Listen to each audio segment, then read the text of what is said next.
जब तक भोगों का चिंतन होगा, भोग क्रिया होगी, तब तक भगवदानंद नहीं मिलेगा। लिख ले इस बात को। क्या? जब तक जगत का चिंतन होगा, भोगों का चिंतन होगा, भोगों की क्रिया होगी, तो भजन करने पर भी भगवदानंद का स्फुरण नहीं होगा। तो क्या भजन व्यर्थ चला जाएगा? नहीं, उसका फल मिलेगा। पर भगवदानंद स्फुरित हो गया तो तुम तो जीवन मुक्त हो गए। इसलिए अपनी वृत्ति को विषय भोगों के चिंतन से बचाओ, अपने शरीर को विषय भोग क्रिया से बचाओ। शरीर से सेवा करो, वृत्तियों से चिंतन करो, खूब सत्संग करो, भगवान की लीलाओं का गान करो, श्रवण करो, साधुओं के दर्शन करो, उनके वचन सुनो और एकांत में रहकर गुरु आदेश से उपासना करो, तब तुम्हें आनंद प्राप्त होगा। फिर सुन लो, जगत का चिंतन, भोगों का चिंतन, भोगों की क्रिया जब तक होती रहेगी तो 2-4 माला से घुमाने से भगवदानंद की स्फूर्ति नहीं होती। इसलिए इष्टाकार वृत्ति करनी पड़ती है भगवदानंद की अनुभूति के लिए। तो तुम नाम जप करो, सत्संग करो, भगवत लीलाओं का गुणानुवाद करो, श्रवण करो, साधु महात्माओं का दर्शन, उनके वचन, एकांत में गुरुदेव प्रदत्त उपासना करो, तो तुम्हारी चित्तवृत्ति में भगवदानंद स्फुरित हो जाएगा। ये साधन बताए। इन साधनों से इष्ट देव में ममता होने लगती, मेरी प्रिया जो, मेरे लाल जो। और जिसको विषय कड़ुआ लगने लगे तो जान ले हम पर बहुत बड़ी कृपा हो रही है। क्या? अब मुझे नहीं चाहिए, नहीं चाहिए, अंदर से जिद आ जाए, मुझे नहीं चाहिए। जैसे कोई किसी को बमन दिखावे तो घृणा हो जाए, नहीं। ऐसे जब तुम्हें रमा विलास राम अनुरागी, तजत बमन जिम जन बड़भागी। बड़भागी महाभागवत वैष्णव जन हर भोग को वमन की घृणा की बुद्धि से देखते। नहीं, जब आप ऐसे चलेंगे तो विषय भोग आपको घृणास्पद लगने लगेंगे। नहीं, छी, अंदर से आने लगेगा। नहीं, अभी अमृत जैसा चिंतन होता है। जब अमृत जैसा चिंतन प्रभु का हो और विष जैसा चिंतन संसार के भोगों का हो, ब्रह्मादिक के भोग सब विष सम लागत आई। विष सम, जैसे बढ़िया खीर, रबड़ी, गुलाब जामुन सब बना रखा, कान में कोई विश्वास पात्र आदमी आके दे, भाई हमें संशय है इसमें जहर मिलाया गया, अब एक कवल खा के दिखाओ, आप डर जाओगे। ऐसे ही महापुरुष कह रहे हैं हर विषय में आसक्ति रूपी जहर है, मत भोग, ये जहर जन्म जन्मांतर बढ़ता चला जाएगा। इष्ट देव की अनुभूति, रूप दर्शन, साक्षात्कार उसी को होता है जो विषयों के भोगों में ऐसी अरुचि हो जाती, विषवत, बमनवत, मलवत। ये उसी को होती है जो निरंतर नाम जप करता है, सत्संग सुनता है, भगवत लीला गुणानुवाद गायन करता है, श्रवण करता है, साधु दर्शन करता है, एकांत देश में गुरु प्रदत्त उपासना करता है। प्रेम मार्ग में चलने वाले उपासक को ना माया पर विचार करना है, ना प्रारब्ध पर विचार करना है। प्रारब्ध ज्ञानियों का होता है, माया पर विचार करने के लिए विवेक चाहिए। तुम्हारे लिए एक ही स्थान है, नाम जप। माया कैसी? हरि जाने, प्रारब्ध हरि जाने। अपने को क्या करना है? राधा राधा राधा राधा राधा राधा। महापुरुषों के वचनों को समझो। अपने उपास्य देव के नाम जप के सिवा प्रेम प्राप्ति के लिए और कोई भी बात सोचे ना। प्रेम मूल यह नाम है, प्रेमी रसिक जपत यह नाम, प्रेम मगन निज बन विश्राम, श्री हरिवंश जहां रहा है। सीधी बात पकड़ लो। प्रेम में यदि स्थिति प्राप्त करनी है तो नाम को पकड़ लो। प्रेम मूल्य नाम है, निरंतर नाम। जितना प्रेम बढ़ेगा उतने तुम्हें भजन में कमी दिखाई देगी, अपने में नीचता दिखाई देगी। ये प्रेम का लक्षण है। यदि कहीं प्रेम में विचार, माया, विवेक, प्रारब्ध, तो समझना चाहिए कि अभी प्रेम नहीं आया है। प्रेम ये सब चिंतन करने के लिए समय नहीं देता। प्रेम मार्ग का पथिक तो बहुत ही निराला होता है। ऐसे जो निरंतर भजन में लगे हुए हैं वो प्रेमी गृहस्थ में रहते हुए भी बहुत बड़े महात्मा हैं। जो जंगल में रह के प्राप्त किया जाता है वो घर में रह के उसने प्राप्त कर लिया। उसके लिए कोटि कोटि वंदना है उस गृहस्थ की जो निरंतर नाम जप करते हुए प्रभु से प्रेम। ऐसे दर्शन होते हैं, गृहस्थ आते हैं, आंसू चल रहे हैं, बस मुझे और कुछ नहीं चाहिए, प्रिया प्रीतम का चिंतन चलता आते वक्त। चाहे जैसे बोल रहे हैं लेकिन हृदय तो शीतल है, प्रियालाल के लिए अश्रु प्रवाह कर रहे हैं, मांग रहे हैं प्रियालाल का चिंतन। ऐसे महापुरुष के लिए गृहस्थ और विरक्त में कोई भेद नहीं, जंगल और घर में कोई भेद नहीं है। प्रेम 2 प्रकार का होता है, सक्रिय और अक्रिय। सक्रिय प्रेम वासना को लेकर के होता है, निमित्त।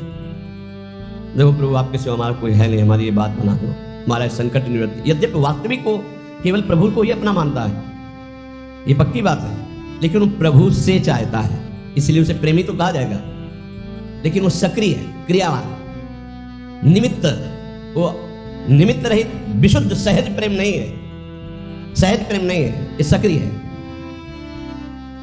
ऐसे प्रेमियों की कोई खास गणना नहीं होती, मतलब इनका कोई खास महत्व नहीं माना गया प्रेमी जनों के बीच में। क्यों? क्योंकि जिस दिन इनकी वासना की पूर्ति हो जाएगी उस दिन से इनका लगाव कम हो जाएगा, ये सिद्धांत है। और जो निष्क्रिय प्रेमी होते हैं, निष्काम, कोई निमित्त नहीं, ये भगवान को अधीन कर लेते हैं अपने, इनके संग डोलते हैं भगवान।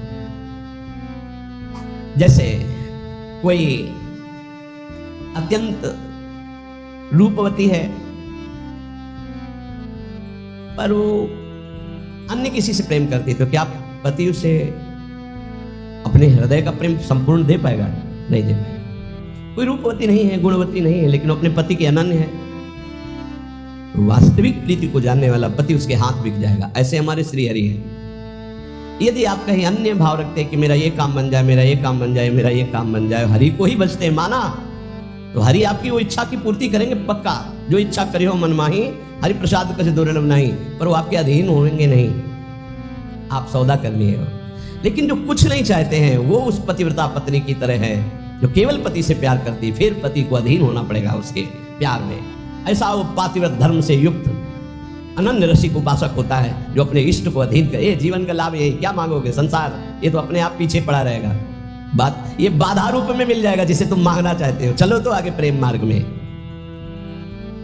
यदि आप प्रभु से कुछ नहीं मांगोगे तो सबके अधिकारी बन जाओगे आप। कुछ मांग लिया तो कुछ हाथ लगेगा, सब कुछ नहीं, और कुछ नहीं मांगा तो सबके अधिकारी बन जाओगे आपको, और अधिकारी के बन जाओगे, कुछ चाह ही नहीं रह जाएगी। सच्ची बात ना। नाम जप का ऐसा प्रभाव कि बाल भक्त ओम प्रकाश जी के जीवन चरित्र में पढ़ा गया, दिन प्रतिदिन रति खत्म होती जा रही संसार की। गजब की बात है कि 74 दिन तक कोई खान पान नहीं, सशरीर भगवान का आलिंगन प्राप्त किया, सशरीर। ऐसा नहीं कि कोई चिदानंद देह से, उसी शरीर से आलिंगन प्राप्त किया और फिर सखा भाव से मुक्त हो गए। आज भी उनकी समाधि बनी हुई चामुंडा के सामने। नाम जप स्कूल से शुरू किया नाम जप, और ऐसी उच्च कोटि की कम अवस्था में स्थिति प्राप्त कर ली। नाम जप में बड़ी अपार सामर्थ्य है। पर हमें लगता है कि प्रभु से यदि ना मांगा जाए तो बहुत ज्यादा लाभ मिल जाएगा। हम लोग बहुत कमजोर हृदय के मांग कर बैठे हैं। कई बार ऐसी परिस्थितियां आती हैं कि साधक को विश्वास नहीं रहता,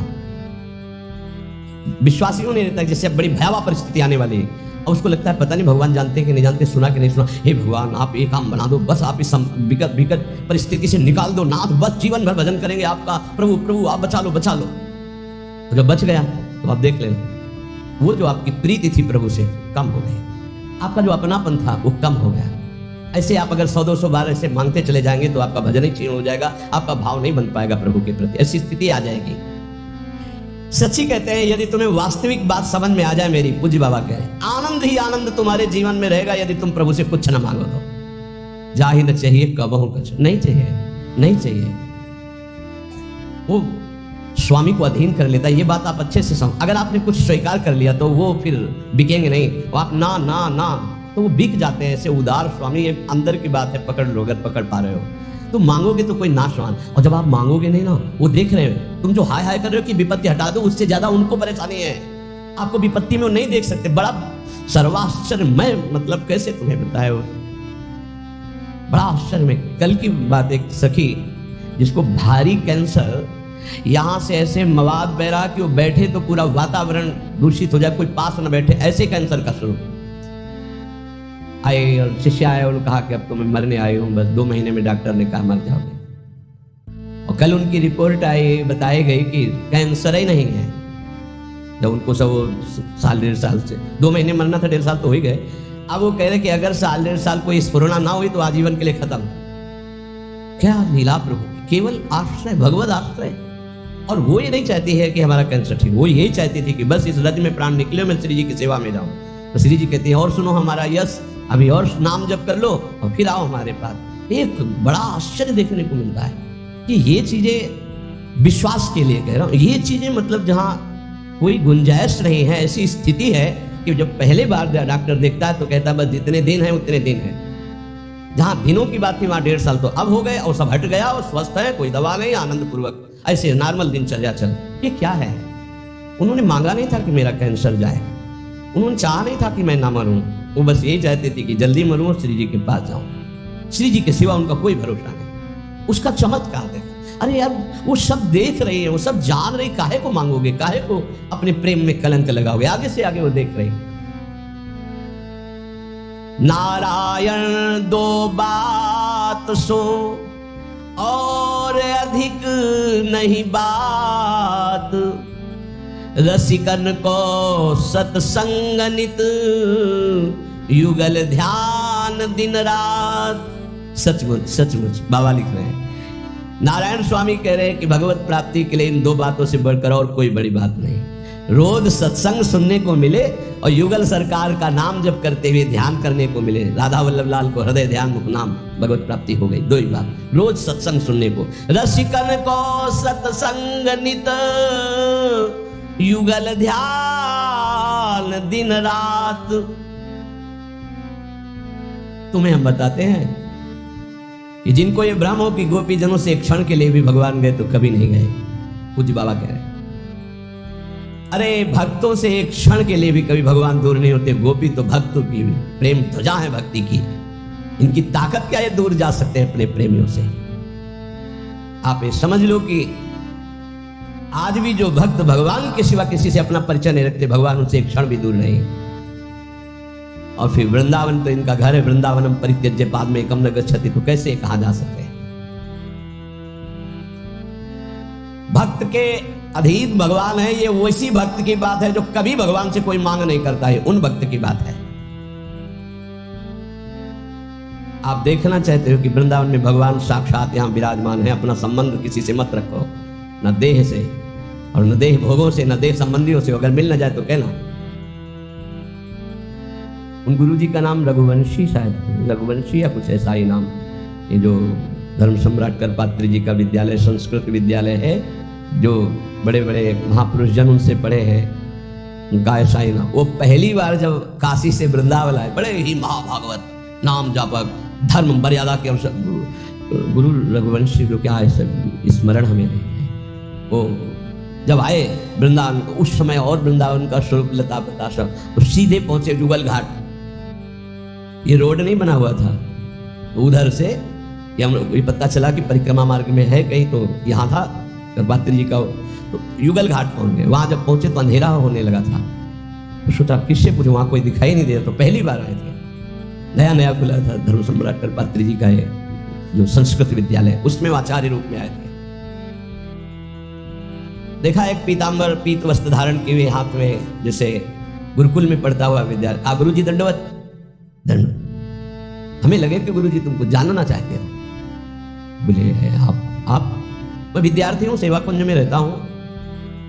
तुमको क्या पता क्या सेवा कुंज? अच्छा, वहाँ कोई गुरुकुल होगा? नहीं, वहाँ मेरी सेवा रहती है, वहाँ सेवा में रहता हूँ, विद्यार्थी हूँ। तो गुरु जी आपको जो संस्कृत विद्यालय में जाना है वो मैं जानता हूँ। अच्छा, उसी की तो खोज कर रहे थे। आओ, कच्चा रास्ता बता, ये आप जाओगे 500 कदम के बाद आपको मिल जाएगा। उनका तुमसे मिलना चाहे तो कभी, गुरुजी हमारी सेवा रहती है सेवा कुंज में, आप कभी आके मिल लेना। ठीक है। वो गए, जब वहां पहुंचे तो उनको बार बार वो शब्द गुरुजी गुरुजी गुरुजी, बार बार वो मृदु शब्द। तो वहां जो कुछ विद्वान ब्राह्मण, उनसे कहा कि मैं एक बार उस विद्यार्थी को धन्यवाद देना चाहता हूँ, मैं बहुत व्यथित था कि मुझे कैसे। तो सेवा कुंज उसने बताया है। तो लोग आए से, कहा ये तो श्री जी का, यहाँ तो आसपास कोई विद्यालय नहीं, आसपास तो भगवान की प्रेमियों के वास हैं और भगवान के श्री विग्रह विहार। तब उनके मन साक्षात नंदनंदन थे, साक्षात पहली ही बार में। ये हम उनके श्री मुख से सुना, बिल्कुल वयोवृद्ध से सब पकड़ के लाए हुए थे स्वामी अखंडानंद जी के उसमें। तो उसमें बैठ करके वो ये वृंदावन की पहली कृपानुभूति मुझे साक्षात श्याम सुंदर का ऐसा। तो यहाँ यदि अन्य आश्रय